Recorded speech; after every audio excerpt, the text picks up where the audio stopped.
नमस्कार दर्शक बंधु आसतु आज चाइल्ड पेडागोजी उपरे गोटे वीडियो आमे देखिबा। विकासर विभिन्न पर्याय एवं सोपान। जन्म ठारू मृत्यु पर्यंत व्यक्तिर वृद्धि और विकास विभिन्न पर्याय दे होइथाय। विकासर विभिन्न पर्याय और बयस निम्न सारणी रे दिया जाइछि।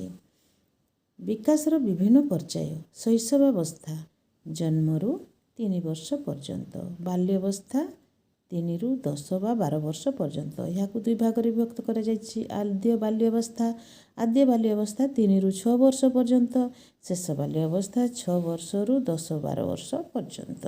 କୈଶୋର ଅବସ୍ଥାକୁ ମଧ୍ୟ ଦୁଇ ଭାଗରେ ବିଭକ୍ତ କରାଯାଇଛି। ପ୍ରାକ୍ କୈଶୋର ଅବସ୍ଥା ହେଉଛି 10-12 ବର୍ଷରୁ 13-14 ବର୍ଷ ପର୍ଯ୍ୟନ୍ତ ଏବଂ କୈଶୋର ଅବସ୍ଥା ହେଉଛି 13-14ରୁ 19 ବର୍ଷ ପର୍ଯ୍ୟନ୍ତ।